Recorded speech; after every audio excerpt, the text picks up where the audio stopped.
महर्षि संस्कृत सत्विनिक्तो दिव्याकलत्रम् नवरत्नमय हेमाभरण धारणानेक सहस्र किरण प्रकाशम् तपस्वी गुणानि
శ్రీనివాస మంగాపురంలో వెలిసిన కళ్యాణ వెంకటేశ్వర స్వామి వారికి వార్షిక బ్రహ్మోత్సవాలు ప్రతి సంవత్సరం ఎటువంటి మాసంలో ఎటువంటి కాలంలో ఎలా అయితే జరపబడుతుందో దాన్ని అనుసరించే ఈ సంవత్సరం కూడా మాఘమాసంలో స్వామివారికి 29వ తేదీన ధ్వజారోహణంతో 28 అంకురార్పణతో ప్రారంభమవుతూ 8వ తేదీన స్వామివారి యొక్క అవబృధోత్సవంగా పిలువబడే చక్రస్నానము ధ్వజ అవరోహణంతో ఈ ఉత్సవాలు ముగియనున్నాయి.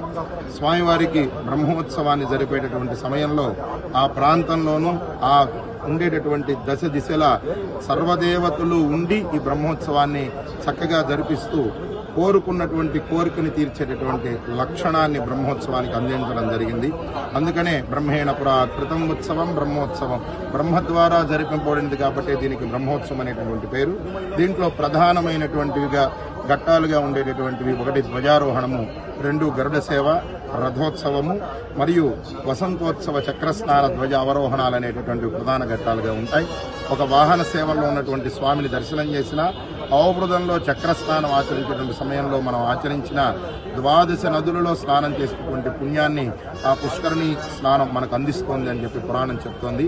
కళ్యాణ కామకుడిగా ఉన్నటువంటి స్వామికి సార్వకామికంగా అంటే 9 రోజుల పాటు మనం కోరుకున్నటువంటి కోరికను తీర్చేటటువంటి విధంగా సార్వకామిక బ్రహ్మోత్సవాన్ని దేవస్థానం వారు ఎంతో వైభవంగాను వైదికమైనటువంటి వైఖానస ఆగమ శాస్త్రాన్ని అనుసరిస్తూ ఇక్కడ అనూచారంగా జరుపుతున్నటువంటి స్థితి ఉంది. దీన్ని భక్తులు ఎంతో శ్రద్ధతో భక్తిగా ఇక్కడ జరిగేటటువంటి వాహన సేవలు, ఊంజల సేవాది కార్యక్రమాలు, స్వామిని దర్శనం చేసుకుని తీర్థప్రసాదాలు గ్రహించి శ్రీవారి అనుగ్రహానికి పాత్రులవుతూ మీ కామ్యతను మీరు తీర్చుకోగలరని కోరుకుంటూ ఓం నమో వెంకటేశాయ.